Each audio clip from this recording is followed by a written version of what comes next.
Oh, hey there! Don't you know? It's actually That's 11,842. Oh, don't you know it's Minnesota, right? Oh, don't you know? Oh, yeah. Don't you know? You betcha. Drilled into the vocabulary. Which I mean, they're Oh, drilled into there. mine. Yeah, us Minnesotans. Oh, Well, you're saying y'all. We're saying yeah, you we have betcha. Texas vernacular. We Don't. got a lot. We got a lot as well. Oh, yeah. You go. Oh, I'd take you up north Minnesota, and you think they'd be speaking a different language up there, yeah? Oh, You you run into betcha. Mary Lou at the. Oh, Mary Lou will get you. Oh, I'll tell you. I'll tell you When what, you buddy. hear it and it's thick. It's thick up north, I'll tell you, and you're just like, oh wow. It is sick. I've witnessed it firsthand many a times, honestly. Many a times. I got a lot of buddies from the Great North, where the accent is heavy. Something dings, so I was making sure it's not dinging. All right, brother, I'm gonna do the intro because we're having a good time, and I'm gonna fire away, brother. Doing it for the land of 10,000 plus lakes. Little Minnesota, land of the purple people eaters, and we are live in 5, 4, 3, 2, and 1. Top of the morning, folks. Good afternoon and good evening, ladies and gentlemen. Welcome to the Hamm Planet Podcast. I'm your host, Peter Hamm, and we're having a wonderful evening, and we're happy you're joining us. Whether it's evening or afternoon or morning for you, we hope you're having a good time, and it's about to get a hell of a lot better because we have a Minnesota legend in the building. We have one of the best hunters I've ever met. And one of the best men I've had the honor of calling my good friend. And he's got 3 brothers, so he's a keeper of his brothers, which is honestly a great thing. We were just talking about it earlier. He's a legend, JJ Hoops. JJ, how the hell are we, brother? I would say good. You know, I don't know if I can live up to the introduction of best hunter, but I'll tell you, I'm a passionate one. I try my best, and I love it. How are you doing? You chase him down, and I love it. I'm doing wonderful, brother. I'm glad you survived the great hunt that you just were on. You were in the mountains for what? 2 weeks? Or in and out, bouncing around? I've been there since, what was it? It's like October 10th? Yeah, it's been like 2 weeks. Yeah. October 10th is when I started hunting. That was in Wyoming. And it was one for the books. I'll tell you that. What occurred to make it one for the books? A record number, a crazy chase. I mean, I don't. I've never been on a wild hunt. Like, I've been needing to go on one because I feel like it's an experience as a man that is honestly kind of like none other, because you're kind of in the wild chasing a beast when it's some of the game you're getting after. And I mean, I respect the hell out of it. I need to do it. I need to give it a shot. Go on a journey with you. I can't tell you how I would say how much hunting and refining my passion for hunting, I should say, has like changed. You know, it's just reprioritized so much of my life. rather than, worry about going out and drinking on a Friday during hunting season. Like September through December, I'm trying to be out in the field, out in the wilderness as much as possible. And that's a beautiful thing. That's honestly, that's awesome. That like people in our world should go do that. I think it'd be great to go out and, just separate, go in nature, going to hunt is honestly the most badass way to do it. Yeah. I think separate from all the shit, It's important to me because I've kind of like redeveloped kind of all these new passions with it. Like I want to hunt enough and be able to be self-sufficient where I don't like 90% of the meat I intake. Yep. I want it to be from something I harvested. And it's like kind of nerdy hobbies like that where I'm like, don't get me wrong. If I want to go buy a nice big steak from butcher, I'm going to do it. But I want to. You don't need steak right now from hunting. It's the thing is hunting is in all our DNA because every single one of our great ancestors found a way to hunt or fish or do it all. And I went through gun safety and started hunting when I was like 11, and I kind of fell in love with it. You know what you're doing. Yeah. I wish I was a lot better with it because the problem is like you can do it up to an age, but then like you get involved with sports or school and stuff, and it like absolutely. There's plenty of people who were a lot more passionate with it during those times with me, and I guess I prioritize other stuff. If I went with my dad, it's like football. It's hard to do. You can't get out in a deer stand. I can't imagine my football coach looking at me and be like, absolutely. It's hard to be an expert at two things at once, and when you're trying to get to expert at both. Yeah, and with hunting, I mean, some people have good luck with, positioning themselves, and sometimes it takes you hours and hours, say, in a tree stand blind or on a mountain. And, it's interesting. So I've been probably hunting more than anything in my life. I was thinking about it. I'm like at 18 years of hunting now or something. I wouldn't say I'm an expert, but I say. So let's back up then. So when was the first time you went hunting? And what's that story? I want to hear that. I got to think. I was at a little Catholic school in Minnesota in Excelsior called St. John's the Baptist. And my dad wasn't a hunter. Okay. There might have been like 10 guys. What grade? Second. Fifth. Is that second. Like fourth grade? How old?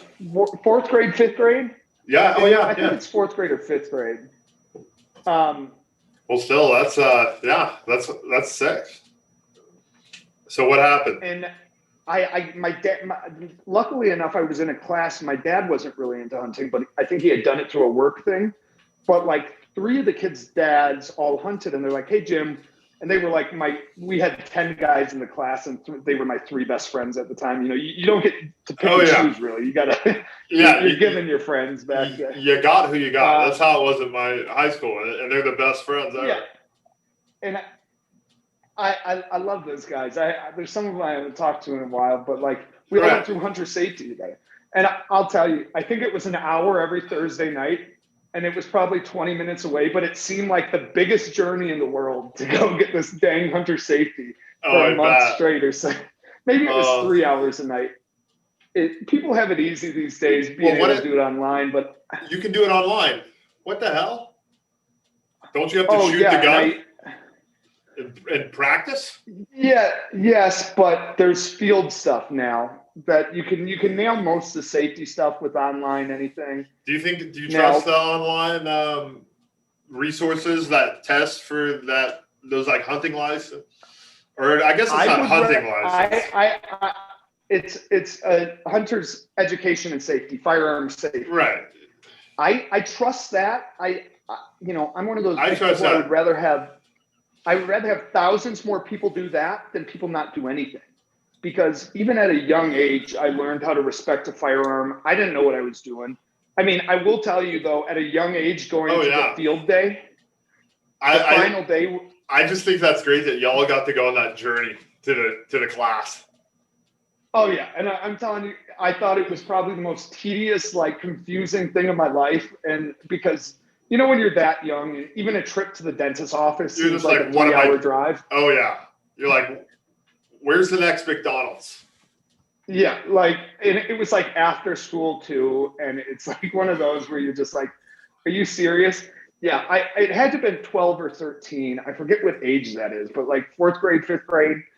And, shortly after that, me and my dad and my brother, my dad decided to buy a hunting dog. Like my dad went full in on it. And I'm so thankful for him too, because it wasn't his hobby growing up. And I think a lot of the problem with our generations is a lot of people aren't getting into hunting right now because there's a substantial number of people not applying for licenses because people's dads didn't get them involved.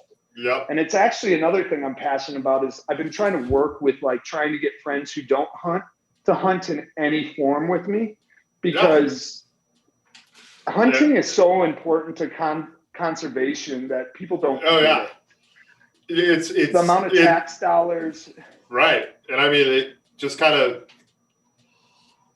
I think it's an important thing to do, to go on like that style of, to me, it'd be like a journey going on like a hunt, like one of the multiple day ones. Like I'd remember it forever. It'd be a good experience. It'd be hard as shit. We'd be going through terrain. I mean, I would love to do it. Or we might be sitting in a deer stand for 3 hours or 3 days. I've done it all now, and for the most part, there's a lot of stuff I haven't done. I should say I'm no expert, but I'll tell you, you can find something about all of it. Oh God, some of those big guys who do it. I mean, Randy Newberg's one of my favorite, but I'm biased because he's a Minnesota boy, grew up in a small town up there, and he's one of my favorite hunters to watch. No shit. Okay, what's his name? I don't even know who he is, brother. I saw him on Randy Newberg. I mean, there's guys like Cameron Haynes, who's like an elk master. I mean, there's guys out there. I gotta write these guys' names down. I could go. I don't even know who these guys are. We got who's the first guy? Randy Newman. We got Randy Newberg. Randy Newberg. Okay. Yep. Okay, we got Randy Newberg. We got what I like to call.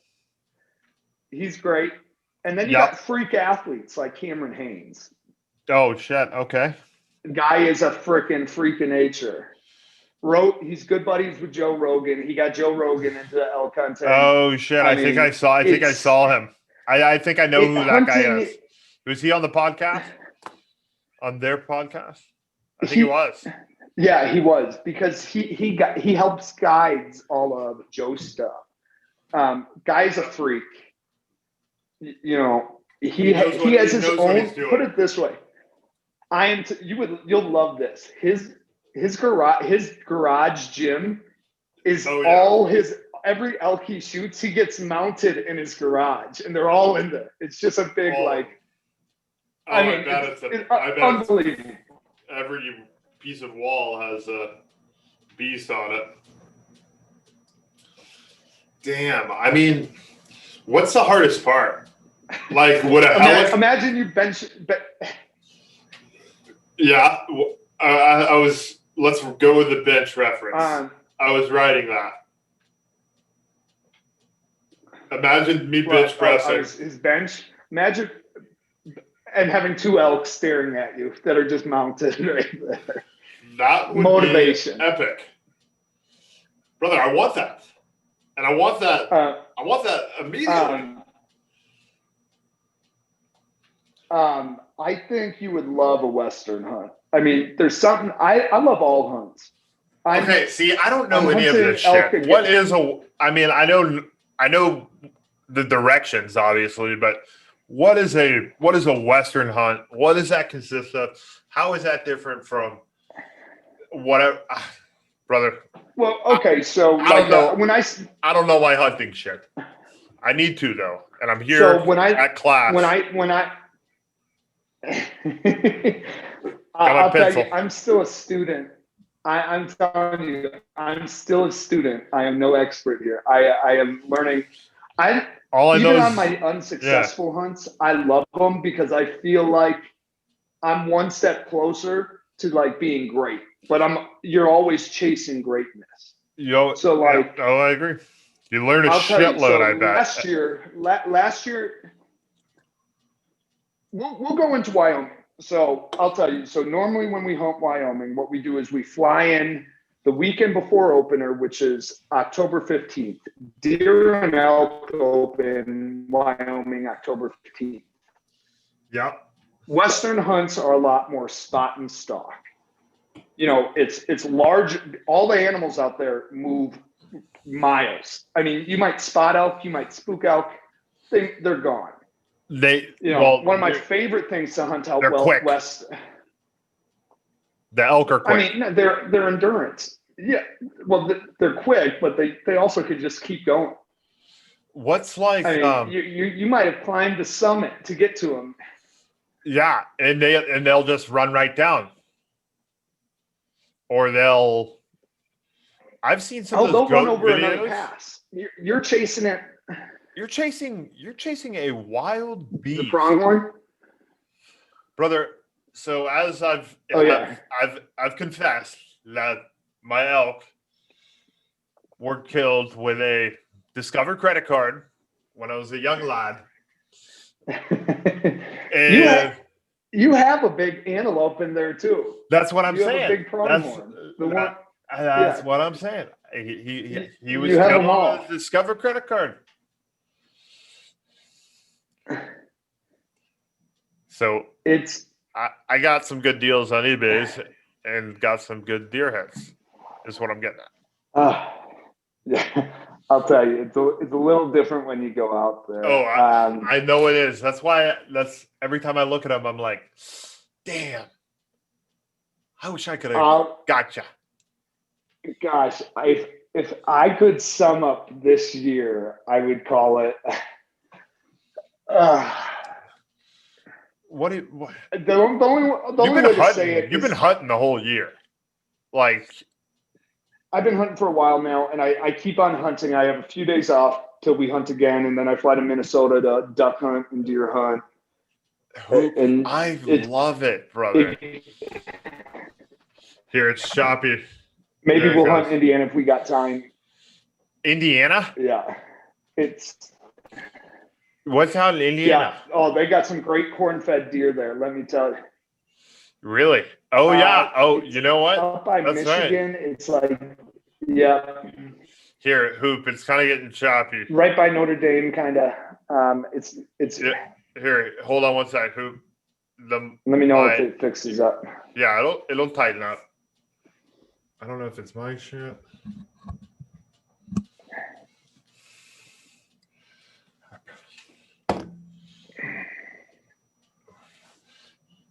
This happens occasionally, Hoop. It's because I'm banging around on shit. But it's working out. You hear me loud and clear, right? I've been golden on your end, right? I think we're golden. Oh, yeah. I can hear you just fine. Oh, yeah. I hunt in Indiana by Wolcottville, I think it is.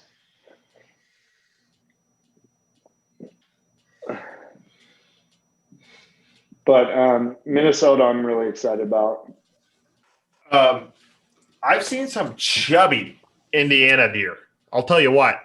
When I was playing our rugby field, well, I probably saw a deer at least before every single home game, whether it was the day before when we practiced or during the game. Deer. Big old Indiana deer. A lot of meat I'll tell you I'll what. tell you, Iowa and Got me hungry. Iowa and Indiana got a little obesity problem with their deer, but I love it. I All that corn-fed parking lot. I got no problem with it. So deer will eat the shit out of corn, right? Oh yeah, they'll eat corn. Well, you got so many corn and soybeans, so they alfalfa. They'll just gobble that up. Alpha, but how do they live off that shit? There's no nutrients. I feel like they're deer. It's fucking insane. They're different specimen. Right? So I shot the biggest doe I've ever shot in my life in Wyoming this year, and it was full of alfalfa from an alfalfa farm, kind of not far from where we were hunting. It's what about its meat? Wasn't even good. Oh yeah, no, the meat will be great. I only know that because I cut the stomach lining, and you can see. I'll tell you, the one thing you don't want to do when you're cleaning the gear is cut into its stomach. You're cutting into the worst smelling thing you got to deal with. I feel like that would be a good idea. But I mean, you got to do it. You got to do it occasionally. Oh, it's awesome. I mean, the process. I mean, you know, I heard Steve Ranella. Steve Ranella is another huge hunter. He runs meat. Steve who? Steve who? Wait. Let me get my pen. Steve Ranella. I can't take this quote. I need my dry erase marker. Here we go. Is that normal marker? Damn. All right. Steve who? Yeah, I got it. I'm tucking this one in the noggin. There it is. Steve. Well, Steve Ranella. Ranella. And he runs the show Meat Eater. Another one I freaking love. Meat Eater. But okay. The way he Yeah, I saw that on there. You'll actually really like his show. Bro, I subscribe every channel that I asked that to, or every person I've asked that to, I subscribe to all their channels. And it's great. Oh, he is. So not only is he great at hunting, sell me on Meat Eater, please. I want to know about the show. I like Steve Ranella because they'll cook it, they do it all, and his goal is, I'll shoot a big buck, but at the end of the day, my goal is to eat. I eat meat. And his saying was, which I grabbed onto, he said, if an animal is going to suffer for my benefit, it should be at my hands. And that's one thing I think about as a hunter. I agree. And I've just latched onto it, and it further supports like my want and love of hunting, because it's like, if I'm going to go out there, I'm going to reap the benefits of this natural, organic, beautiful meat. Which everyone else is technically also doing, eating an animal. Yes, it should be at my hands though. Yeah. That's like you can't put it in a better way than that. No, and I tell you, like, he's an amazing. What he does with his show and everything. That's some deep shit, honestly. I respect him. I like him. I'm sold. I'm subscribed. Damn it, I'm subscribing right now. He'll hunt. See, and I love it. He hunts with a gun, he hunts with a bow, and he hunts with a muzzleloader. I hunt with all those. What was the last thing? Oh, a muzzleloader. Favorite thing to hunt. Okay, tell me more about powder. So it's where you pull black powder. No, yeah, okay.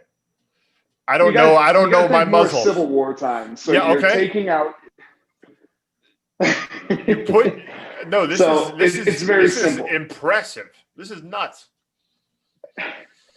You put gunpowder in the gun, stuff it in. Muzzleloader, smoke holes.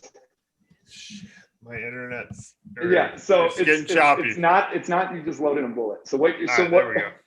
We're good. We'll see if it gets better. So with a muzzleloader, so you take your barrel of your gun. And we're good. So So muzzleloader hunting is by far one of my favorites these days. It's crazy, I'll tell you that, because you literally get one shot, but it's kind of like archery in the sense of it limits your possibilities. Like my rifle shooting, I think I hit a new PR this year of like 800 and some yards with a rifle. But like, so it's old school. I tell you, that's like some guys can shoot. You're stuffing, and blasting. Yeah, so like with a muzzleloader, some of these high-end muzzleloaders you can get pretty far out, but you're thinking about 100 to 100. I like shooting 100, 150 with my muzzleloader, and I think that's really far. But if you're trying to get a kill, you'd prefer something else, yeah. I love the muzzleloader the best. Well, it's like, muzzleloader is my absolute. Is it most fun, or? It's kind of a hobby I've gotten into lately because with muzzleloader, you measure how much black powder. I've always liked math and stuff, so it's like building your load. So you have a 50 caliber bullet, and you're determining how many grains of black powder actually will give you the most accurate. So you might be at 100 grains of black powder to get your most accurate grouping on a target. So, I mean, you're running numbers all day. There's a lot more to it. That's good, brother. I mean, your math. So with my gun, I think it's like 112 grains of black powder. So is it, if you put more black powder in, does that mean the bullet goes farther, or it shoots at a higher velocity, or what does more powder do? You're shooting it all. I mean, because you're essentially adding more oomph to it. I mean, because if you're adding more velocity. You're adding more pressure. Yes, more feet per second, more everything. Yeah, you're essentially trying to add more stopping power onto the bullet. You feel it more the more powder you get in. I mean, and then you get to choose the grain of bullet you want. You can shoot something that's 250 grains. I'm shooting a 325 grain bullet. I mean, it's just muzzleloader is a whole different game, but I love it. Do you shoot muzzleloaders like if you're going for a kill? Or my muzzleloader is pretty high tech. So it's gotten the job done many, many times. I will tell you, my favorite muzzleloader story was end of the season. So the reason you hunt muzzleloader is because they have muzzleloader only seasons in the Midwest at the end of December. So when you can't hunt anything else but archery, you can hunt muzzleloader. Yeah. And it's honestly the best. It's normally really cold. It's normally snowy. It's fun to do right around Christmas, New Year's. You turn it into like last days of the season. And last year, I remember it was the last day of hunting I was doing. Hadn't seen anything. I've been sitting in a tree stand for 4 days, and I'll tell you, I'm freezing my butt off. Yeah. Like you preparing for a tree stand hunt is one thing, but like actually being up in a tree is another thing. And Minnesota. So I got like 15 minutes before. No, Indiana. Oh, well, still Indiana. Cold as balls. Minnesota's a different story. I forgot to put a primer in my gun, so when I pulled the trigger, nothing shot. So I lost the deer. But in Indiana, I'm getting. Did your gun explode? No, nothing happened. So you put the black powder in, put the bullet in, pack it down so it's grip, and you try and put a decent amount of pressure. And then you break. There's a break action where you put the primer in for the hammer to hit to spark the black powder. I freaking forgot to put it in. And I literally had a deer 100 yards, lined up broadside. I was like, gotcha. And all you hear is... Well, you live and learn. Oh, and that's why I drove to Indiana, because it was the last day of muzzleloader hunting season in Minnesota, and I blew it. So I was like all mad. I sat at home for a week, and I was like, Going to Indiana. I'm going to Indiana because it runs through the end of the year. I can get a deer there. You can. Wasn't seeing anything. And I'm telling you, I had 15 minutes till you can't shoot in Indiana. I get down because I was like, there's no deer here. I got to pee. You know, the worst part about being in There's tree stand 15 is like, minutes till you're cut off. 15 minutes till you're illegally shooting. Yes. So I literally climbed down this tree stand. I'm peeing in like right in front of the tree stand, and I'm looking out into this cornfield. And to the left, there's a double field that you have to kind of peek around to see the edge of it. Oh, so, yeah. you know, I'm letting it go because I've been sitting there for like 4 or 5 hours. Oh, it's a deer stand pitch. And I'm like, oh, I wonder if anything's in that upfield. And what'd you see? Yeah. So I'm looking up, peeking around the field like that. All of a sudden, I see 2 deer sitting over there. Two deer. So really, without thinking, I just drop down because one of them picks their head up to look at me. So I'm literally laying in my pee right there. And I'm like, crap, I got to go get these deer. So I go back to like, I'm 5 feet from the tree stand. No, I'm crawling the edge of this cornfield like 50 yards. You had one of your boys with you throw the gun down? No, I brought the gun down with me to take the pee. Oh, so the gun's sitting by the tree stand. So lone survivor. Do you do lone survivor a lot? To this. Okay. Just cute. Okay, I love it. Yeah, I do it a lot. All right. Crawling in the piss. I actually met it. In the Indiana farm. My chest is like, I'm in bids because literally when they'll spook, they'll see you. I had to get down and the corn had been chopped. So it's about knee high or so you can find the little runs. It's starting to snow. It's starting to rain. I'm just like, oh, I'm getting this deer one way or another. So I crawl 50 yards or so to just get the shot to take them. I'll tell you, your heart is pounding. Huh? Oh yeah, I took it down. But I will tell you, it's the rush. It's the thrill. I mean, you just. Damn hoop. Honestly, you know what I'd love to do, brother? I would love to go on a hunt with you and bring all of my equipment, like my film equipment, and bring my bring my boy Andrew, who's also great at filming, and we like dial it in.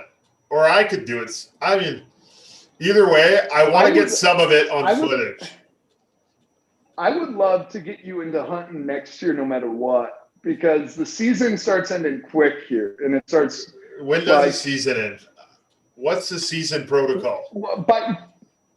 So most of Western states are pretty much over, but you can get late season hunts. But like by the time November hits, like you're on the back nine of the golf course. You got to put it that way. Like the round's closer to being over than it is to being open. Yeah. Because in most states, everything is done besides small seasons. Like you get late season this, late season that in December. Because by the time December hits, like you're more at regulation. They're like, okay, this is open for a week. You can go for a week here. And it's just more nitty-picky. That's like private property though, right? Usually those places. No public. I mean, there's always places you can like, and then actually in Arizona you can go hunt. I'm talking more public land, like private land and certain like private land's kind of like you buy your ticket. You know, it's like not the real deal. Like you're getting after it. You're like a caveman. You guys down in Texas can shoot over feeders. You can do all that stuff, and we don't got the privilege of doing it up here. Whoa! Let's not be throwing Texas under the bus. It ain't Texas. There's all types of places. Hey, Texas is great. I love Texas. I know. I'm just saying, there's those private deer farms. Like they're all over the world. Everything. I mean, they're all over the United States. Oh yeah, trust me, if you want to hunt something, you can pay enough money to do it anyway. Trust me. I've heard of a few of them that around here. I'm like, come on. Oh yeah. Like that doesn't count. You guys have some real exotic ranches in Texas. I looked into it one day. I was like, wow, you can get a rare black Impala for $12,000. I was tempted. I was like, I'll never go pay that to go hunt. Oop, I love your mentality, honestly. You know, I do like my deer head, but like you said, there's something special about securing the kill and it being at the mercy of your own hands. I'll tell you, it's something special about it. Like, and when I take you and you do it, there's something about. Okay, where would we go? Like, we can go Colorado, we can go Wyoming. You want to film in 2 weeks, we can go up to Minnesota. But I think you'd love a good September elk hunt in Colorado, win or lose, because September already happened. But I guess we're going down to the tail end of the season. We can plan ahead. Planning ahead is good. We'll plan for a good. I told you.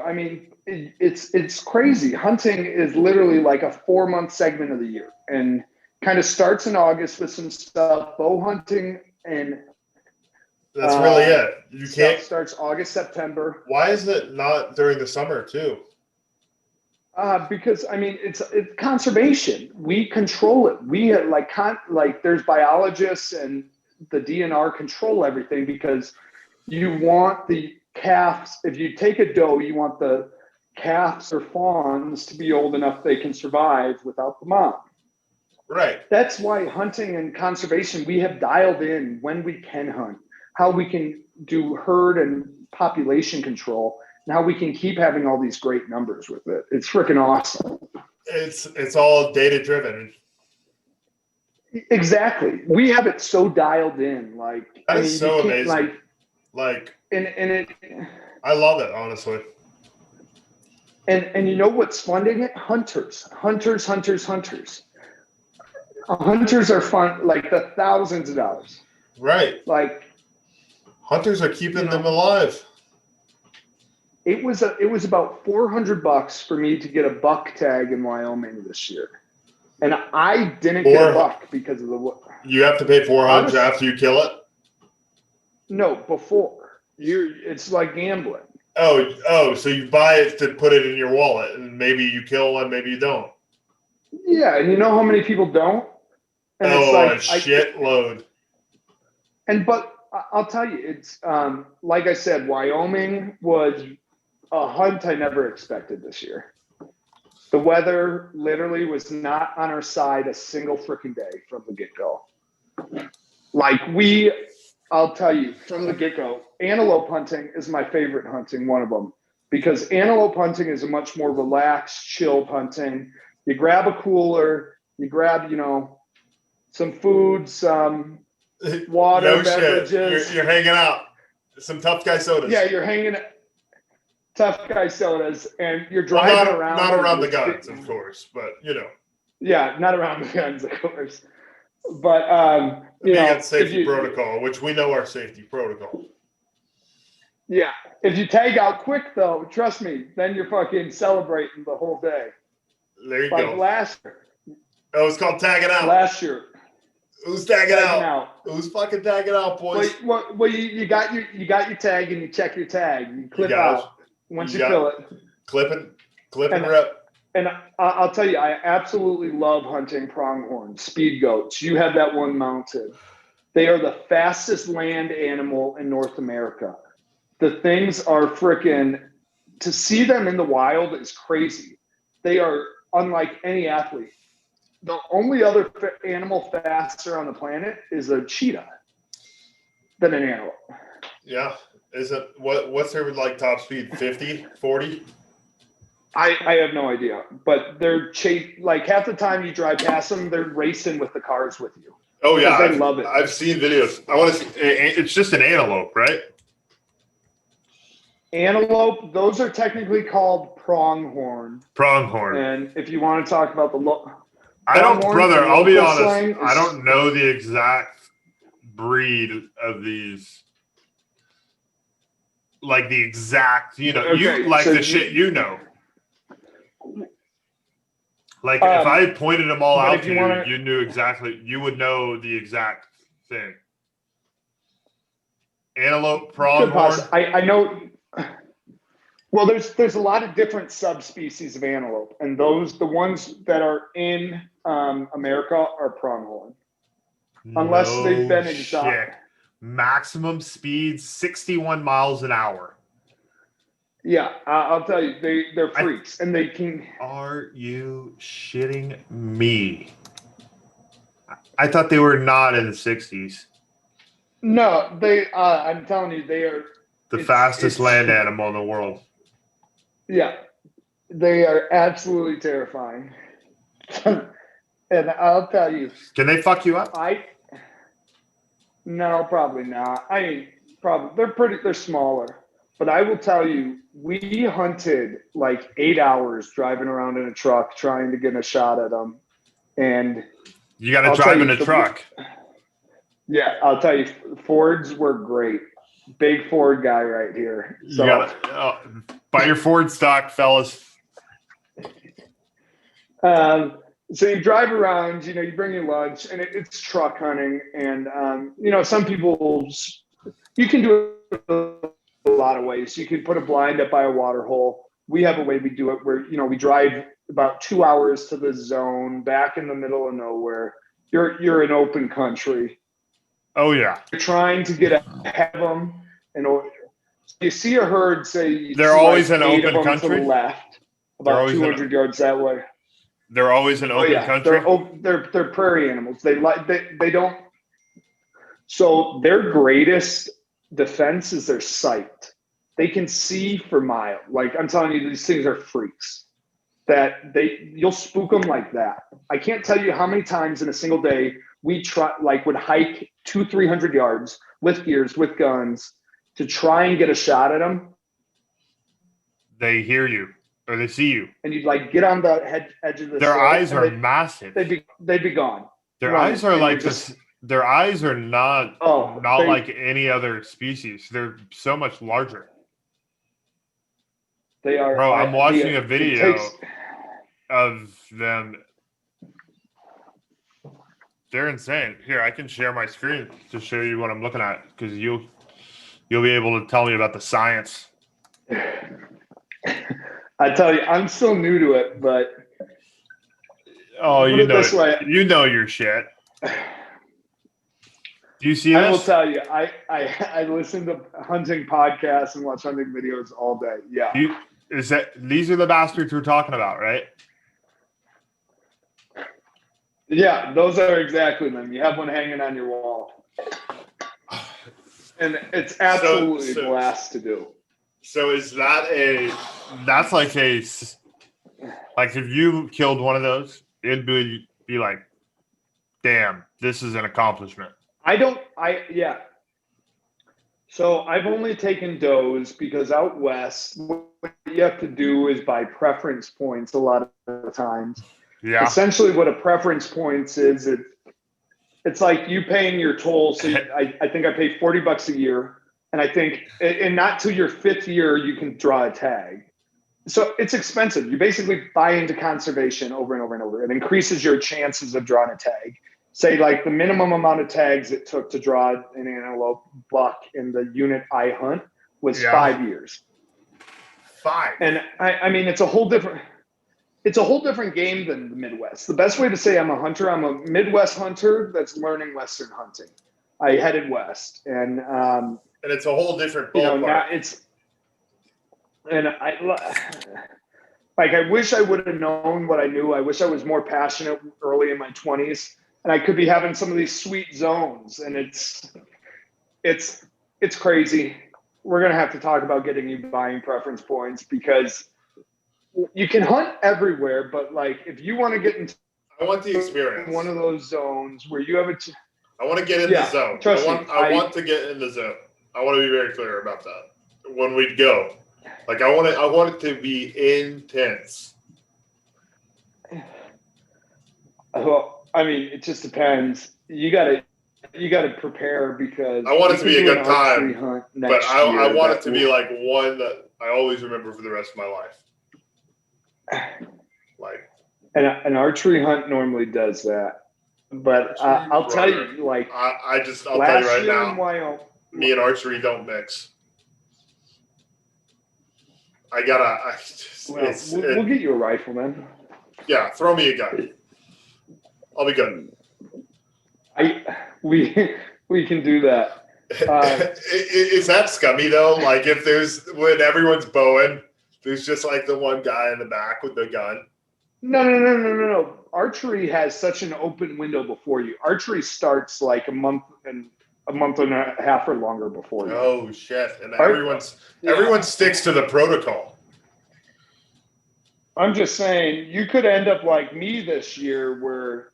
Or what happens if you hunt during the wrong shit? Like wrong weather? No. Not the season. You're poaching.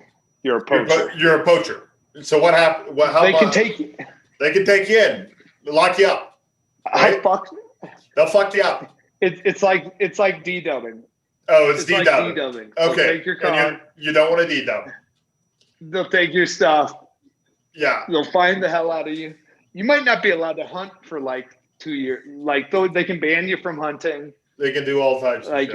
It's D-dubbing. They'll throw the book at.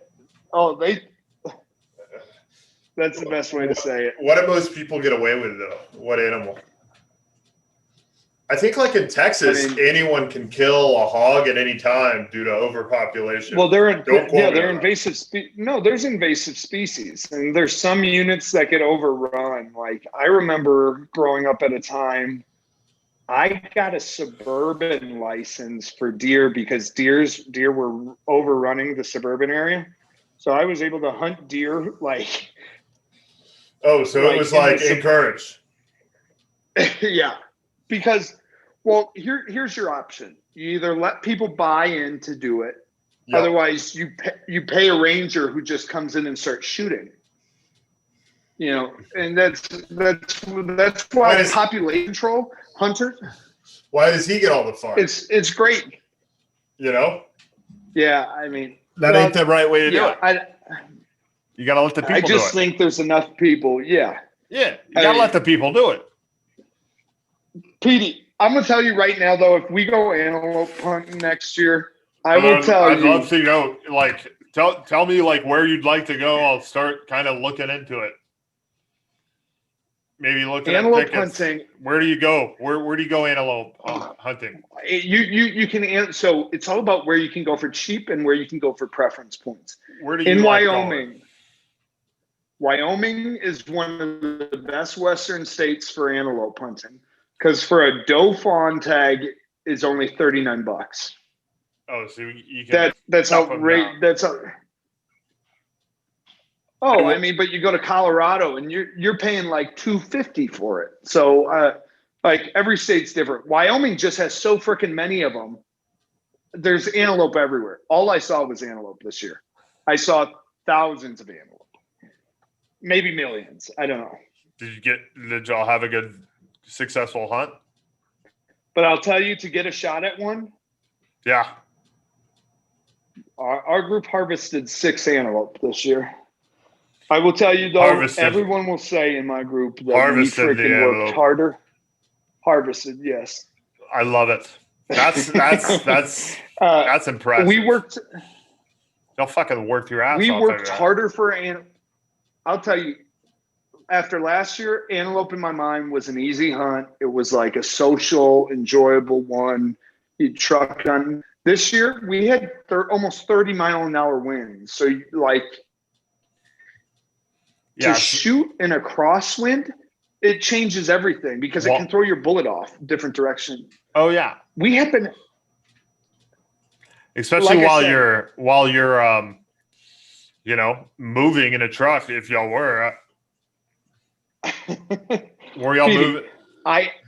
Pete, we were driving in truck, and in the zone, we finally spotted a group, and we spooked it off. And I just grabbed my gun and I started running after it because I watched them run one hill. So they're running these hills. So I run like 300 yards. I'm like, they got to be over this ledge. They got to be over this ridge. They got to be over this ridge.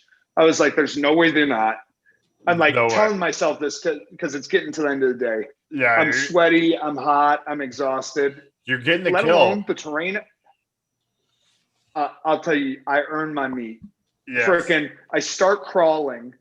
I can't tell you how many cactus I pulled out of my arm and hands because you're like crawling on all fours because you got to get down. Finally, after 8 hours on 2 different days of going full blast all day, I get a shot at one. I harvest one. Problem is, it's all great. You shoot it like that. Then you're like, okay, now I got to drag something 300 yards out of there. Yeah. But I will tell you, it is like if the build up to it all is something else because it's all about the journey. You know, I feel like that's what I feel like. The adrenaline, I can't describe it because you get this adrenaline rush like you've never felt before. And it's not because I want to kill something. It's not like that. It's never about like hunting to me is never about the kill. It's never about the end game. It's like about the process that went through it. Yeah. Like I can't tell you how many times that day I was ready to throw in the towel. We did something wrong. I knew how we messed up over and over and over. It's like your hard work, your preparation, your patience pays off. And you're just like, absolutely. Filling that tag, checking that tag. I'm telling you, you check that tag and it's tag it up. Oh, and then you get to, then we get them up home and we get them hanging. And I'll tell you, we do it all though. We hang them, we clean them. An easy way to do it is to take it to a butcher. I used to take it to a butcher right away, but now I've decided to learn how to kind of butcher on my own. I'll tell you that, Hoop. You can do that. The hobby. That's a manly shit. Oh, I've gotten the process of butchering. We have the people I home. We butcher. I mean, you got to know how to do it. Like I said, I'll tell you. Like sometimes it goes really easy, but like the antelope I shot this year was a lot bigger than a lot of other years. So like the muscles all seemed a lot bigger. And I was like, which is which? I mean, you got your neck meat, you got your front shoulders, you got your back hinds, you got your back straps, you got your tenderloins. And it's like knowing how to butcher it all down, wrap it up, wrap it. And then you take your trim and your grounds, like there's always pieces of meat. And then we take our trim and we take our ground and then we turn and we can actually turn that into smoked summer sausage. Oh, hell yeah. Oh my God, that's amazing. It's a savage lifestyle. You got me hungry, brother. I will tell you, there's nothing. You got me hungry, damn it. It's and tell you the truth, that hard antelope hunting was probably the easiest part of frickin' Wyoming because it was 70, it was hot and windy, and that's fine. I can deal with that. So opener started on a frickin' 15th, and I let me have a drink before I go through this PTSD story of the frickin' hunting season. Yeah, have a drink, brother. Hey, cheers. Cheers to a good night. You gotta get her close to the. There you go. I usually tap it against it. Hold on, let me show you. Let me show you right here. Ducks Unlimited. Brother, tell me more about Ducks Unlimited. Absolutely love them. We'll get. Trust me, we can dive deep into freaking Ducks Unlimited. No, I know you know. You know it all. I feel like we should get into the Wyoming story, though. I'm ready. I feel like we need to get into the shitstorm. Oh, shitstorms are brewing. Shitstorms are brewing. Do you need to take a piss? I will tell you. Put it towards the mic fund. I'll put you as the first donor. I would love that. I will. Trust me. You'll get the momentum going. What's your freaking Venmo again? I was just trying to find it. Hope. We'll figure it out. We'll figure it out. We'll figure it out. But I'm just saying, even your guests can come in and just be fans. Like, I love what you're doing. I can't help it. Like, it's. Thank you, brother. I mean, that means a lot I'd to buy me in because there's I'd subscribe. okay. That's what matters to me. That's what matters to me. I just want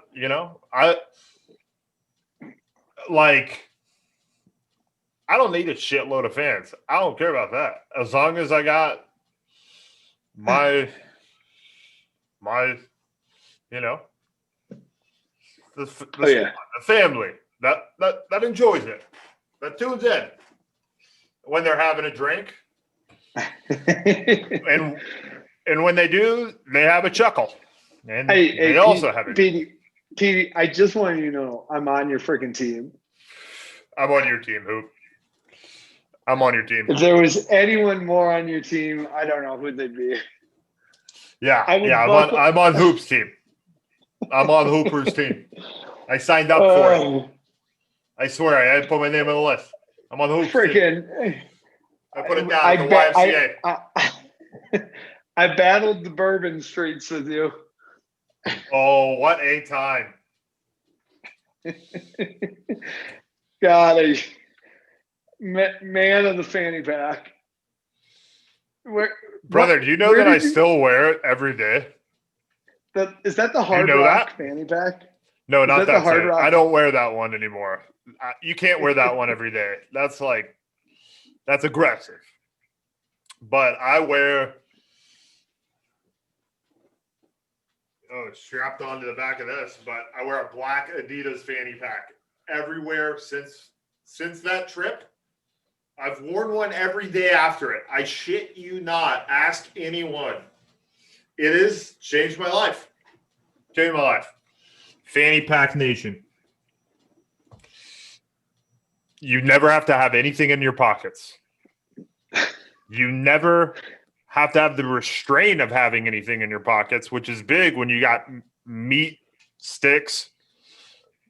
Well, let's call them athletic quads and hamstrings that make it hard to fit. We get venison sticks around here, and I'll send you a batch if I get some.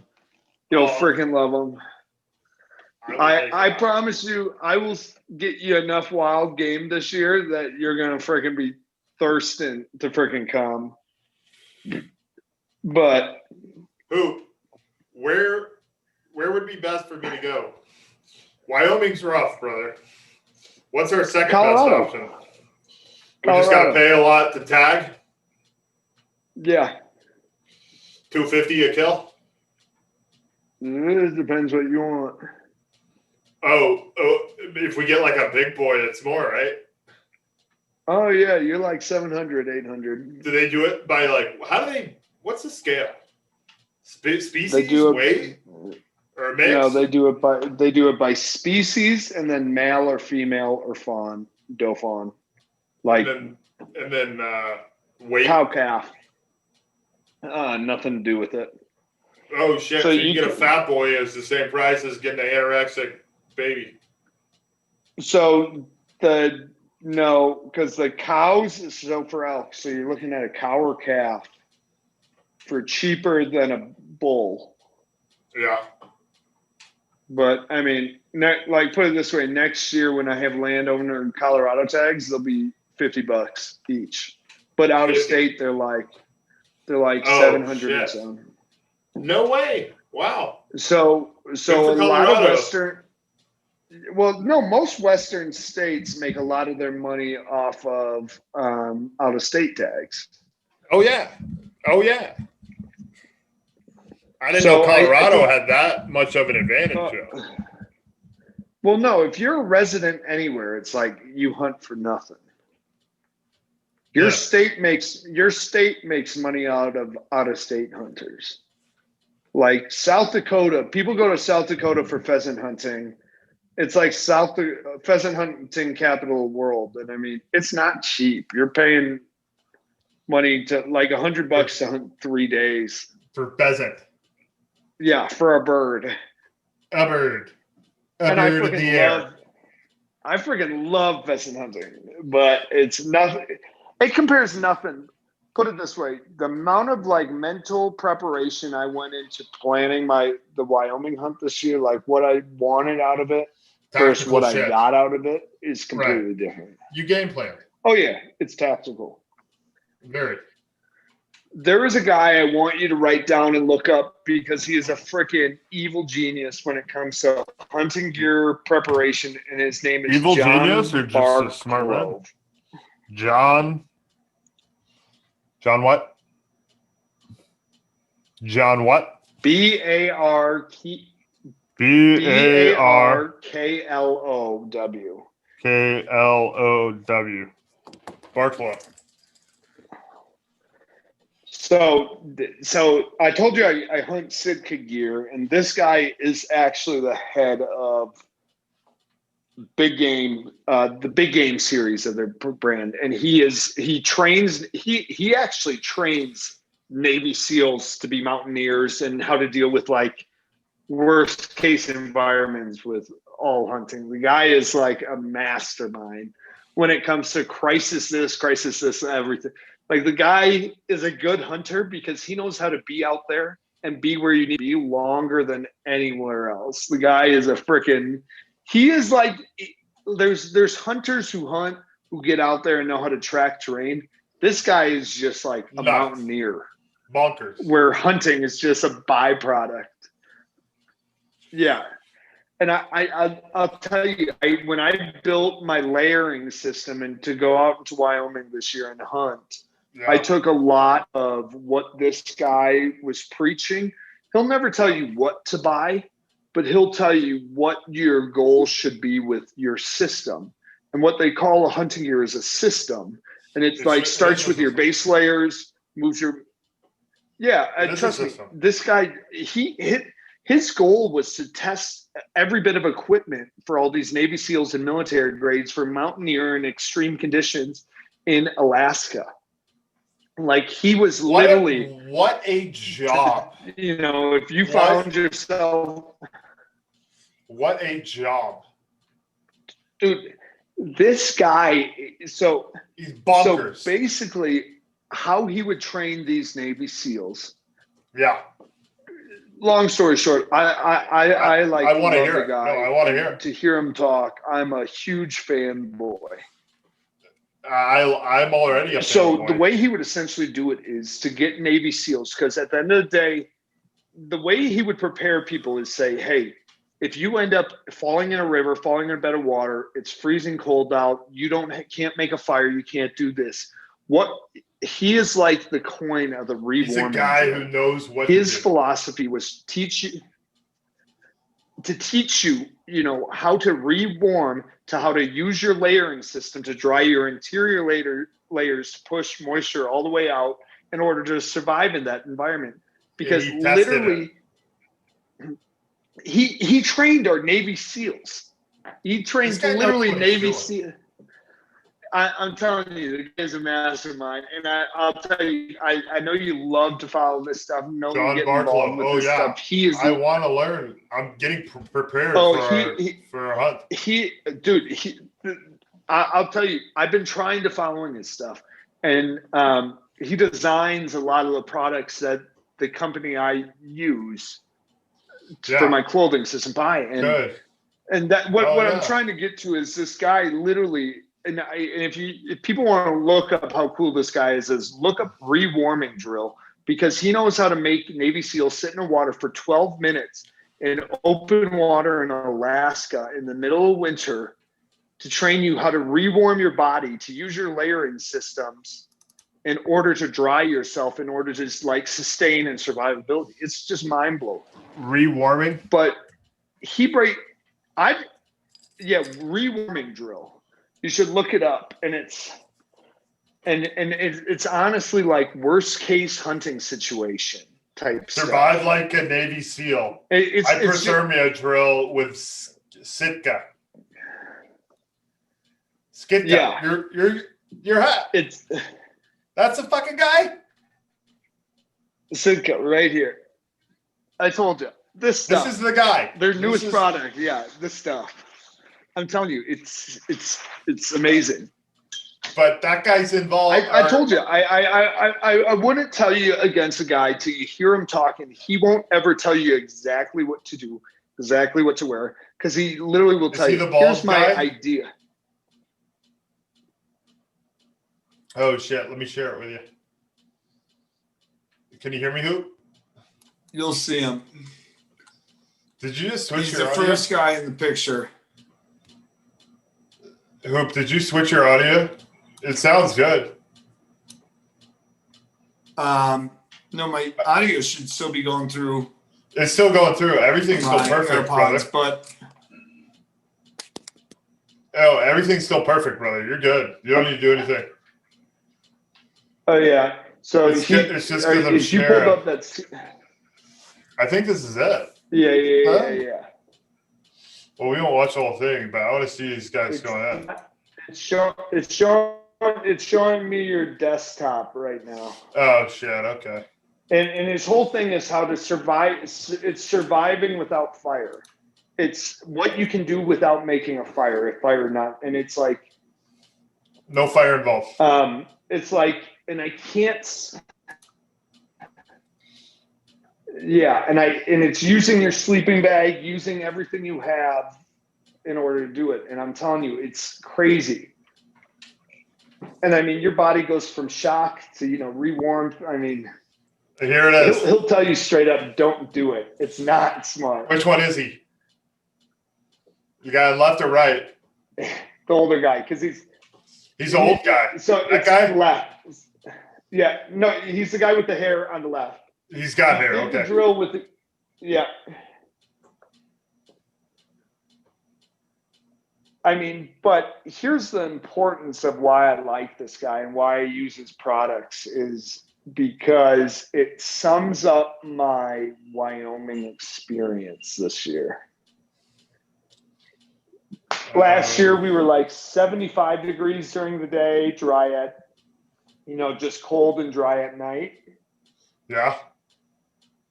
This year, we got 6 inches of snow opening day. It snowed the first 3 days. Every day at night. This guy puts on his shit quick.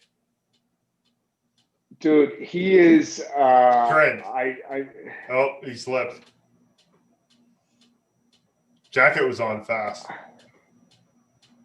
I mean, he is, I'm telling you, the guy is a mastermind when it comes to this stuff. I love it. Like, why on earth? He trains our SEALs. We need guys like him. Yeah, so it's the guy training your SEALs, creating your hunting clothing to prepare you for, I mean, like I said, Wyoming, we were at the elements this year. We got our butts kicked this year. And I'm so glad. I know. I remember talking to you. Y'all were in it. I think we talked when I was alone on the mountain. You were in the wild. Can you hear me, Hoop? Mic check. And yeah. There you are. Oh yeah, I can hear you. Isn't this video pretty wild? These guys are nuts. I love them. They're even setting up a tent in it. Yeah. And this is like this is cold as shit. Oh yeah, this is like freezing. This is not a good time. Pete, let me tell you, our brains would shut down. Like that's what they're not showing is how mentally tough they also are. Because what they're going to do is get in their sleeping bags and then they're going to start drinking warm liquids and rehydrated chili is normally what he uses for this drill. So it's about getting warm food, trust me. It's all about temperature and calculation and statistical and the layers and the density of the fabric and shit. If you watch in the video, he doesn't allow them to have the tent pre-set up. He makes them set the tent up cold. I like that. That's intense. Because it's like worst case situation, say we're up in the mountains, it's snowing, we fall in a creek, you get soaked. I mean, he's teaching you how to bake yourself and use your own body heat to that fully guy's freaking. The other guy's still dicking around. The other guy couldn't get in his bag. Is that what happens? You can't. You lose your. You can't think straight. Oh no, he eventually gets in it, but I mean, the guy is he's awesome, and I'll tell you that. And there's a lot of big names in the industry, and I'm just a fan of this guy. I think he is. I'm a fan as well. With There's something to be said about having this ability, you know. Dude, like rewarming that's like inhumane. Now look, they're zipping down layers, working their way out. I mean, and now you're hunting again. This is the guy that you want training our United States Navy SEALs. When it comes to cold water. I told you, I'm extremely biased, but within 2 hours, they're dry and moving again. And that's pretty impressive. You go from your worst life situation in the mountains to being ready to hunt again within 2 hours. That's pretty impressive. He's laughing. This guy's unbeatable. I give a shit. I'll tell you, not all men are created equal. He is. They're not, brother. But well, they are created equal. But this guy's an insaniac. We'll put it that way. I'll tell you, I don't know if I could handle that drill. I grew up in Minnesota. I would definitely be pissed. I freaking polar bear and I wouldn't be doing. They've gone farther than I would have. I'm going to be honest. I forget which part of Alaska he was in. I think he was in Cope something. Was he in Cope? Where is it?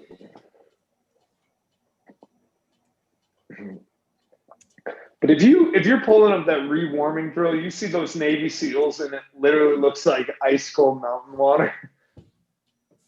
That looked so painful. And he makes them stay in it for 12 minutes and constantly dunk. Ooh. Oh. And these are photos from the Department of Defense. You've got some of them?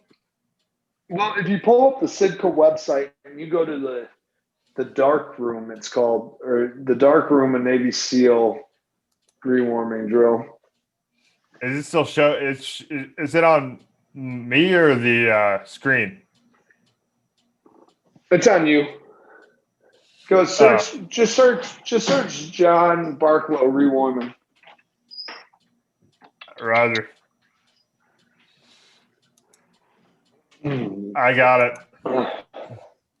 Brother, I think it's about that time in the Hamm Planet Podcast for a famous tradition, which is the Would You Rather questions. Oh, I am all for the would you rather questions. Good, brother. We've had quite some insane questions.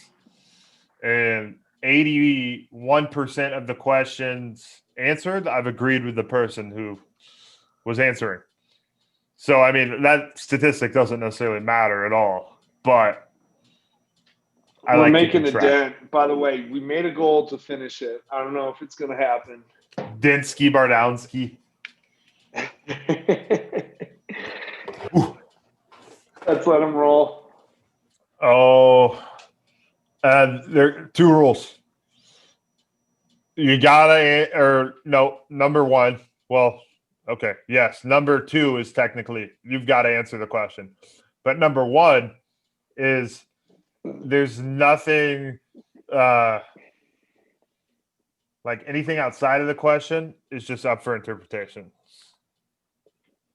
Like I can't decide if it's an alien or if it's a black bear.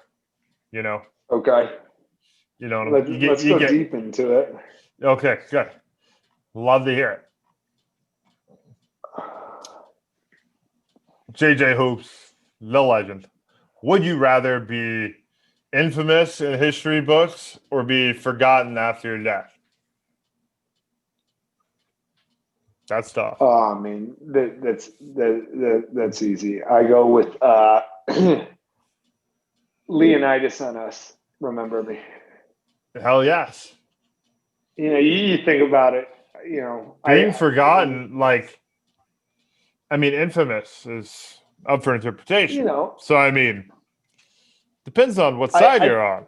The deepness to it is, will I do anything truly memorable to be remembered? I don't know, but it's like one of your goals. That's how I'm looking at it. It's like, you want to leave your legacy. You're always chasing greatness, and I think that's really important. You know, you should always constantly chase greatness. You know, you'll have your ups, your downs, you'll peak here and there, but I think you can always constantly throughout your life keep on doing something for chasing that infamous, that memorable situation. And you should never say, oh, hey, my life ended right here. These were the best years. It's like, no, you can keep on doing that till the day you die.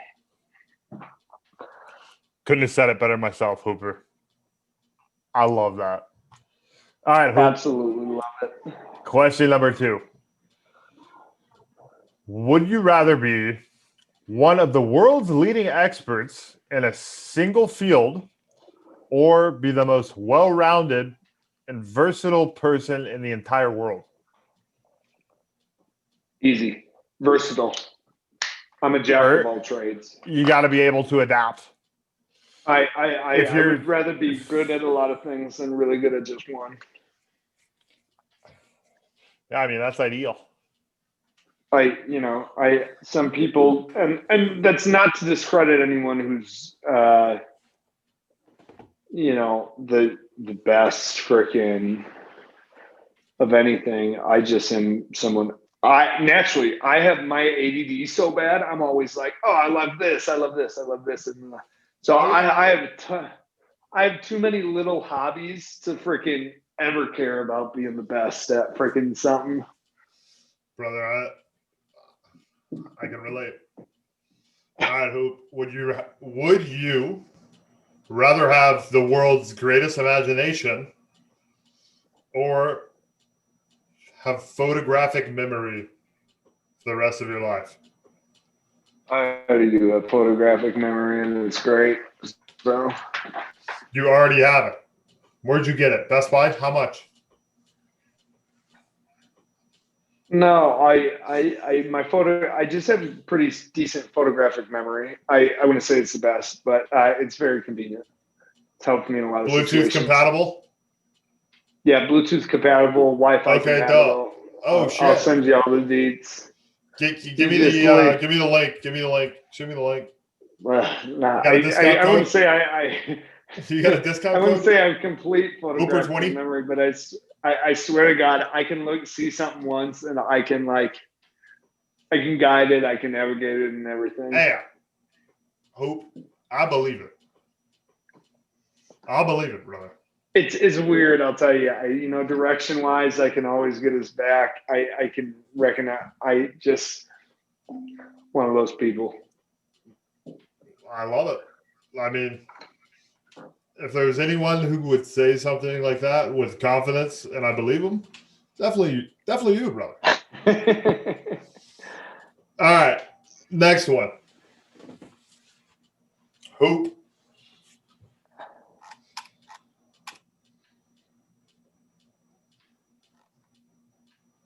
One sec here. Looking through my list.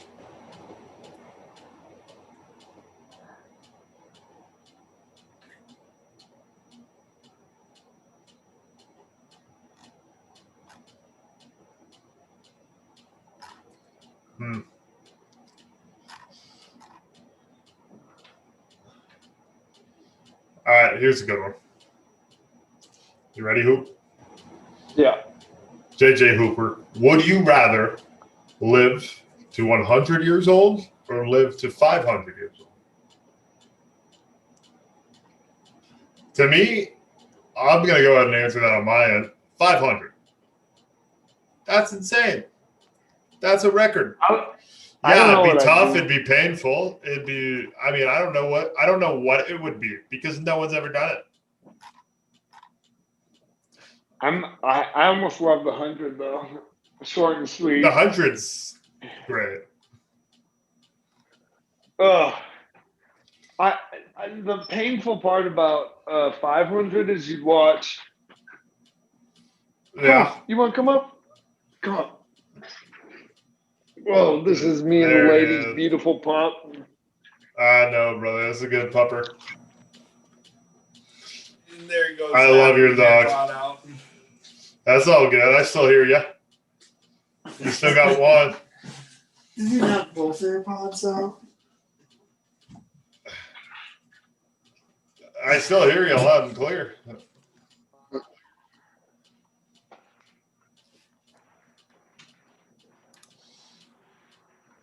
Oh. Earpods secured? Next question.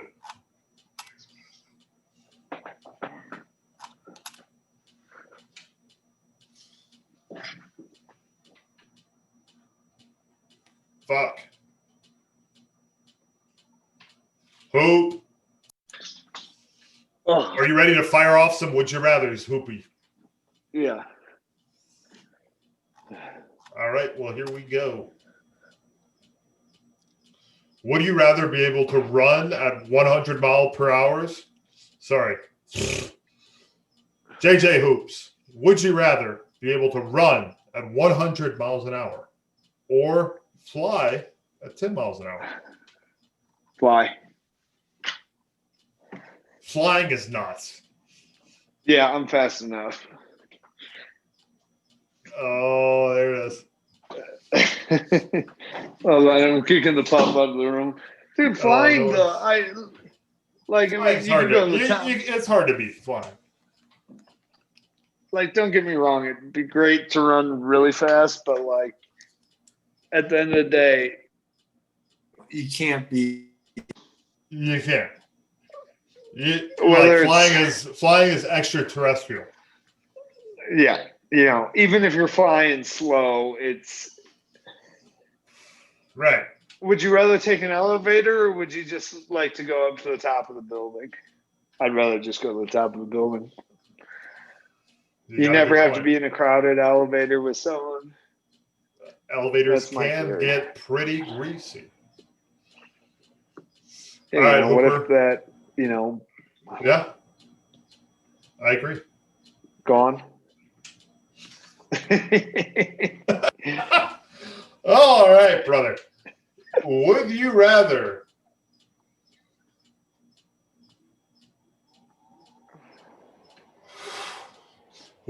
live the rest of your life from this moment forward at an amusement park or at a zoo?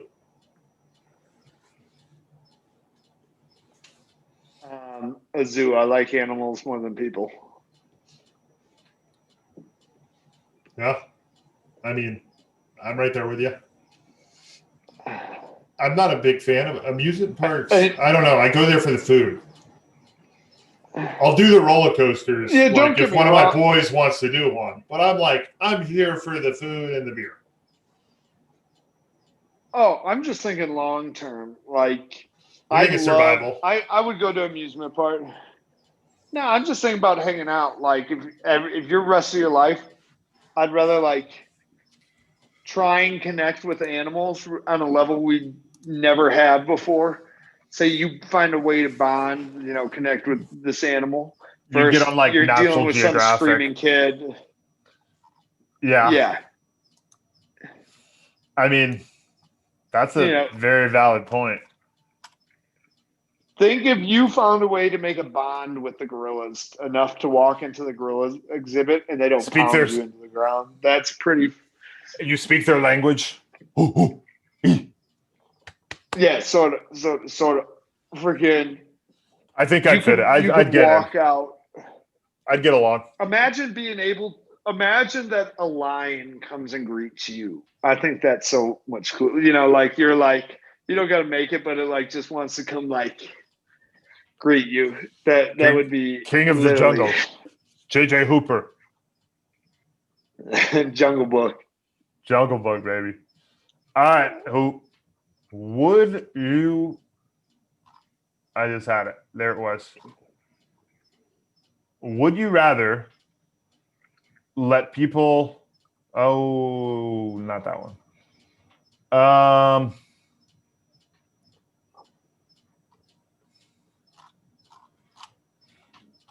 always try and get the craziest ones.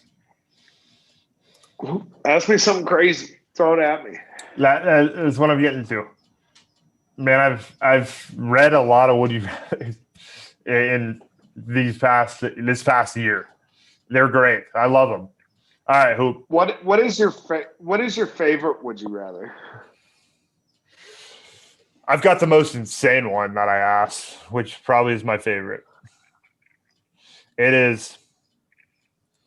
It has a clear answer though, but it's a funny question, and I'll ask it to you, Hoop. Would you rather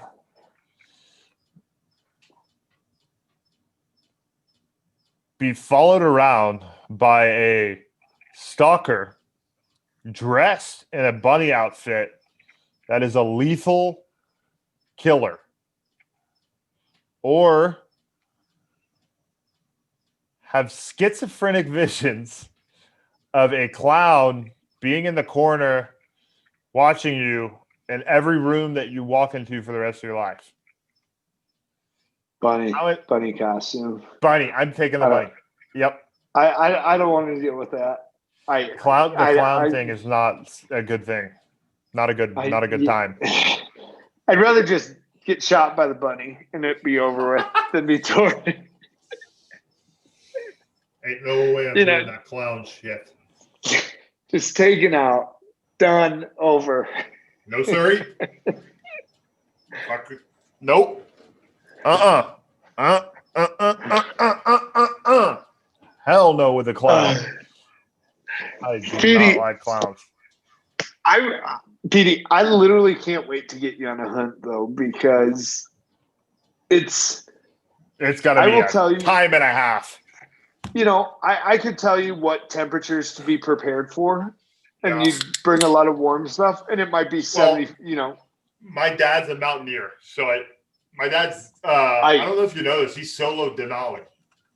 I know that. When I met your dad, I picked his brain that day when we were dropping chamois off at my place, because it's when he's excited to listen to the episode. Oh well, he's huge mountain man like one of you guys isn't he climbed every 14er in Colorado? Yep. Yeah, that's right. His biggest thing though is summiting Denali solo. Yeah, I'm trying to grasp more people on like a basic understanding before like they go to the big like holy crap. Dude, Denali, he was up there, so he tried it twice, and the first time he tried, he went with a group like a experienced mountaineering group, and they got up to 17.5. This is Alaska. It's nuts. This is the biggest mountain in North America. So they got 17.5, and they had avalanches and all types of mountain shit. Honestly, crevasses, the whole 9 yards. Had to get out. But then he was like, you know what? I'm gonna climb that mountain. So he went by himself 2 years later, and he summited it on his own. And he was the first guy from Texas that they have on books who summited it by himself. You know what I think the most badass part about that is? Yeah. I respect it so much. It's most people will desensitize how high Denali is because they've never climbed 12,000, 13,000, or 14 feet. Right. Like 14,000 is not easy. No. It's not. It's like the entry. Trust me, it's hard. Oh, it's really hard. I mean, it's a some bitch. people would say it's easy. I'm not the best mountaineer. I'll never tell you I am. I Bro, work but my ass off. we are athletes. Like for us, if it's, I mean, I not am telling you, this, it's if you if come it's in from hard out for of us, state, yeah, it's fucking hard for anyone. you come in from out of state, you can't breathe, you're trying to do it, you think you prepared. It's just Your body is not sensitized. elevation is a crazy thing, and the fact that your dad did it as well as it is like blows my mind. I remember meeting him, and He's a good when man. when I heard he climbed every single 14er in Colorado, like I was kind of like, God, that's. I mean, but like for what he has climbed, it seems like nothing. It's just like Bro, that guy fucking has drive. for him, it was just really out of like love for the mountains. Like it's great. Like it sounds, I don't know, but you get it. Like I completely he says like that feeling you get, that high, so to speak, that you get when you're on top of a mountain. It's like, you're at, like they say in songs, yell it from the mountaintop, or I feel like I'm high on the mountains or whatever.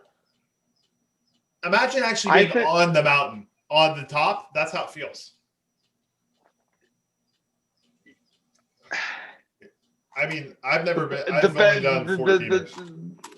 Okay, so the best way to put it is, even on 14ers, is that you're standing somewhere that a million of people will never stand. Billions. Yeah, and I'll tell you, I'm not a good hiker. I'm not a good mountaineer. I mean, if it wasn't for hunting, I would never have. You're an athlete. Some days, I'm telling you, the mountain is the most ruthless freaking thing. You can't freaking cheat. The mountain will. You can't go to war with Mother Nature. Let me throw this out of way. Another workout guy will understand it. It's the mountain. It's like the mountain will plan your workout plan for the week. And it might throw leg day at you 5 fucking days in a row. Oh, yeah. And that's the best way to. Then it might throw 20 chest days. That's what I'm saying. You might spend all year preparing for those 5 leg days in a row, and it's like this ain't what we're doing. Like that's what my hunting year was like this year. I prepared. You wake up every morning. It's like you're not choosing the workout today. It's like it's literally Mother Nature's calling the shots. You got to show up, and it's like the most frustrating thing you can ever experience, because I was so Petey, I thought I had it all in my control this year. I know you working your ass off. I talked to you before hunting. I was like, we've been talking about it for months. Yeah, I know. You were giving me a whole game plan. I loved it. And literally it threw it at me and said, "Hey, we're not doing anything you're ready for. Throw your plan out the door. Get ready for next year." And at the end of the day, it beat me. And trust me, I know how to take the loss. But I will tell you, I freaking walked away from it being so much more prepared for next year, because trust me, it never defeats you. You take a loss, but it's just like you got to smile back on it. Every loss is a win if you view it as a learning opportunity to get stronger and better. I'm telling you, I am so dialed in on that. Like even. Oh yeah. Oh, and Pete, I'm telling you, when it's the mountain, it's something completely different, because like your losses are so obvious. Like you're gonna be like, okay. I don't know, but I know it's different. I'm telling you, you're gonna be filming. You're gonna be like, okay, didn't need this. I'm carrying around these extra 10 pounds, and by the end of 4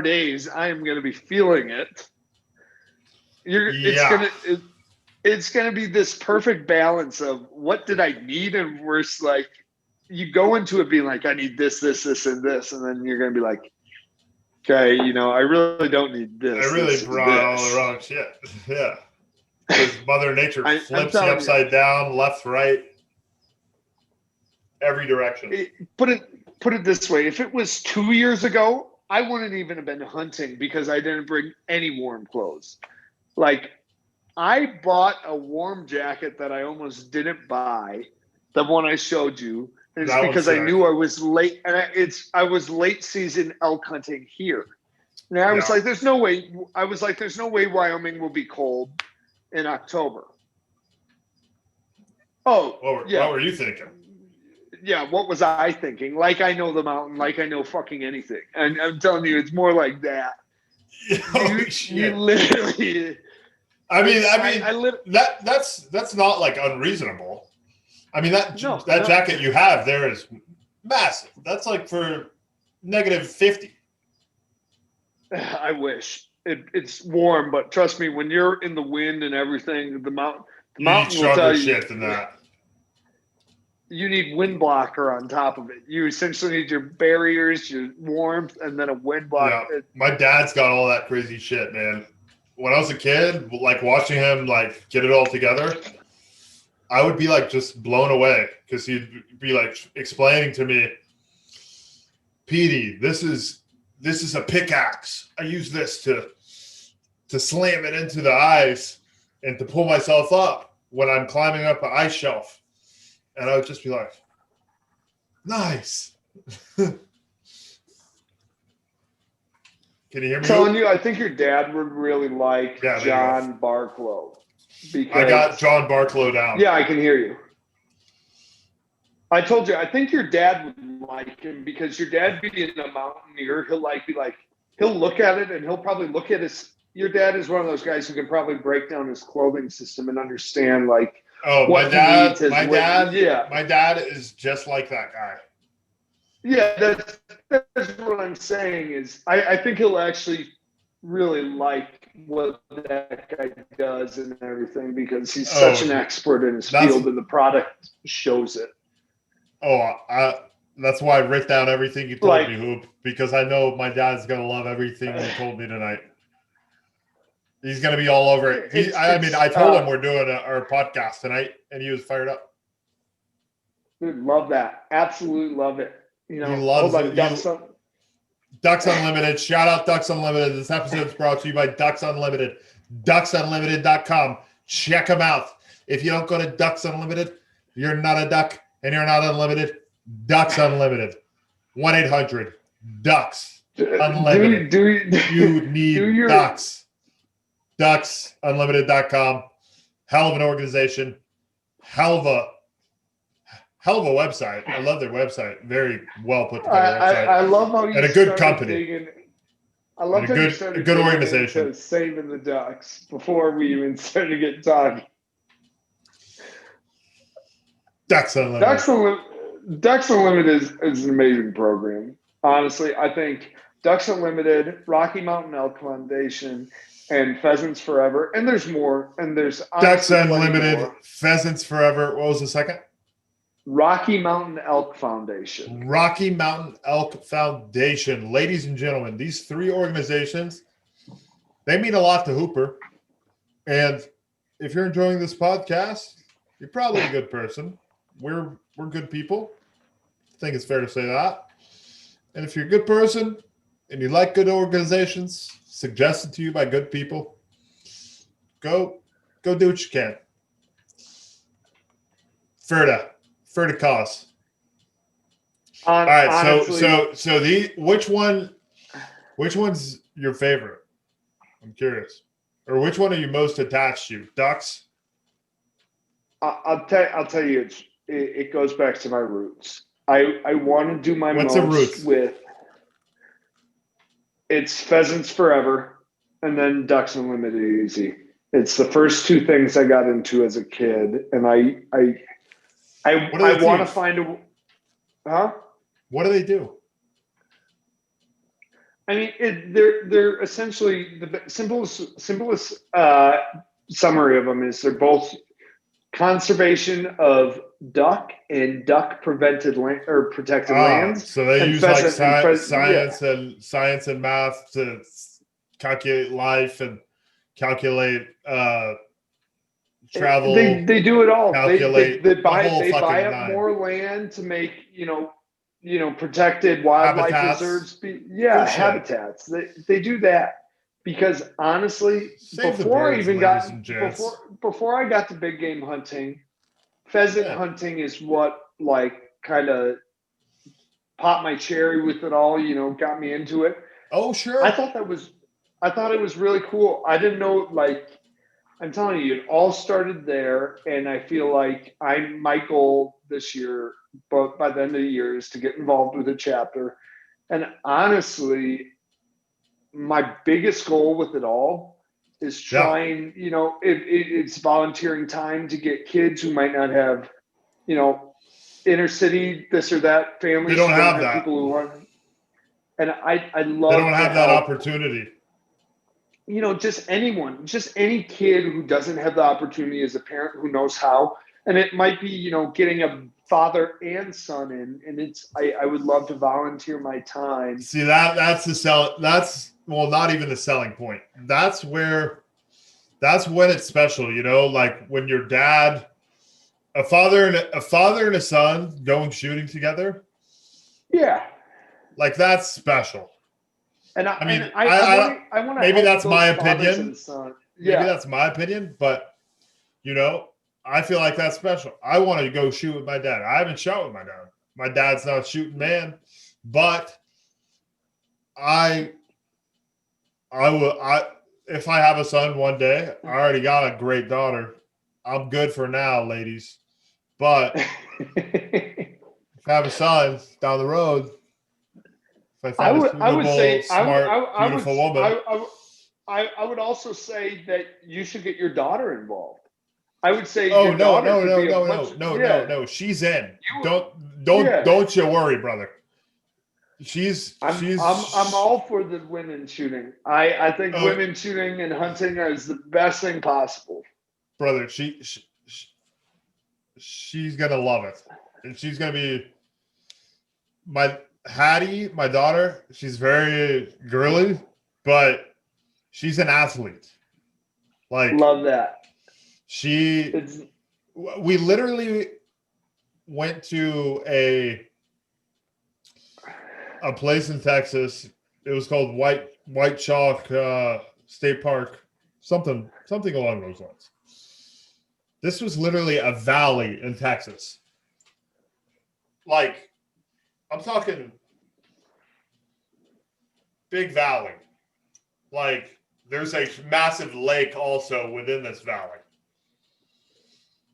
So it's rugged terrain. And I took Hattie there to show her the waterfalls. And we're jumping around the waterfalls, which I can jump around. I jump around the waterfalls all day. Brother, after we jumped around on the waterfalls, she wanted to go up the mountain. She went all the way off trail, which I was going with her, but still, like, we were holding on to tree branches like this so we didn't fall. Like, she's ready. She's an athlete. And like, also my mom was there. I forgot to mention that. So my mom is like, love your mom. My mom is in great shape for her age. I mean, she's an athlete. She looks 20 years younger than she is. And she's in that type of shape because she takes that great care of herself. Like, Sadie takes care of herself. And Hattie is climbing up this mountain, going up off trail, and I can hang with her, but it's like, I'm like, I got my girl running up the mountain. I got mama hanging back. So I got them both up.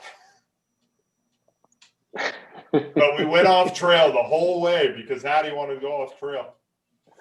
She's sound.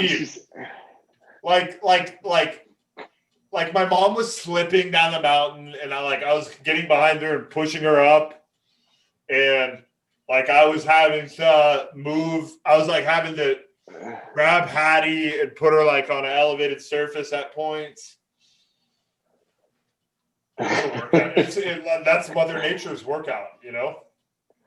Hey, I'm telling you, you just gotta see. Pheasant hunting isn't that hard. It's a much easier hobby. Oh yeah. Bringing your mother and your daughter up a mountain, I don't even know if you can compare it to anything. I'm not sure if I could. I'm just saying the level of easierness I could have rather than that. Hey, brother, I like easierness means it's got to be a good time. I mean, am I right or am I right? You're completely right. Brother Hoop. All right, I got a would you rather, and we'll tip the cap to the audience. We'll tell them sweet dreams. We'll tell them we love them, and we'll leave them with a incredible would you rather question. Does that sound good? All right. Yeah, throw it at me. Can you handle it? Yeah. How intense? 1 to 10. How intense? I'm ready for the tenor. All right, brother. Jonathan Joseph Jefferson Hooperson. All right, scratch that. JJ Hooper, the legend. Brother, would you rather kill 100 convicted criminals or one innocent person? Ugh. You know what? Maybe that one. Let me give you another one. That one's a little dark. Yeah, we'll edit that out. We'll edit that out. I have to. I mean, I just saw the kill and then I just started reading. My bad. Okay. I'd have to ask what they were convicted of. Fuck. At least give us that. Are these convicted murderers? Then sure. If they killed. Yeah, but. I mean, fuck. Who did they kill? Did they kill a bad guy? I don't know. Yeah, fuck, that's a hard question. That's like a fuck. That's question. what I'm saying, PD. Yeah, that's like does not win us anything. Let's scratch that one. Because now look at you, you're already like, oh shit, I don't know if I could answer. And what's fucked up is I go more utilitarian, where I'd say killing the one person would be a lot less than. I would as well. I mean, like what are you? A force for good? If you. Let me go pee. Let me go pee real quick. One sec. Cut loose. Hey, can you hear me? Ghost Rider, mic check. 2 1 2. Maverick, do you copy? 2 1 2. Yeah, I'm right here, there, buddy. Let me know what you got for me. Oh, don't you fucking know? You betcha, bud. This last question is going to be 100% Minnesotan, yeah. All hundo P, buddy. Guarantee it 99 times out of 10. You know I represent the land of the old 10,000 plus lakes, chief. Seriously, if you can fly up to Minnesota in 2 weeks, we can go videotape a hunt. Well, brother, we'll keep talking. Let's get this. Let's give the people the question of the night. All right, question of the night. Let's go. Brother. Ready for you. Don't you know? All right, Hooper. Yeah. Would you rather, JJ Hoops, would you rather be able to detect any lie or be able to make anything you say be viewed as the truth? Detect any lie. I'd rather be an honest man. I'll die an honest man and die a scum. Yeah. I'd rather not manipulate the world. I'd rather freaking know what's trying to manipulate me. 1000% agree. I mean, yeah, it'd be crazy. Like you can don't you know you can like tell a man's character. Oh, sure, you betcha. Oh yeah, you betcha. Old Gamey always said, you only judge a man by his word. You betcha. 99 times out of 10, I guarantee it. Man by his word. Man's only as good as his word. That's what I was saying. That's literally what I was saying. The man doesn't have his word. What does he got? He ain't got shit. Yeah, I'd rather be able to call that out than freaking try and trick everyone. Brother, I agree. Well, ladies and gentlemen, we just want to say, we hope you had a hell of a night. We had a hell of a night. We hope you had half as much fun as we did, because we had a ball. Shout out Drake. And we hope you continue to live your life soaking in these stories, soaking in this knowledge, soaking in, most importantly, the good times. Because when it boils down to it, ladies and gentlemen, the good times in life are our most valuable asset. And if you don't cherish your most valuable asset, then what the hell are you doing? What are you doing? What are you doing? You're not. Love the Cabela's hat tonight. Absolutely love it. You brought out your outdoorsman. I brought out the outdoorsman, and I had the honor of sitting down with the most legendary outdoorsman. That I know. Ladies and gents, we'll leave you with that, and we'll say sweet dreams, we'll say salute, and we'll say cheers. Have a good night. Capiche? Love that.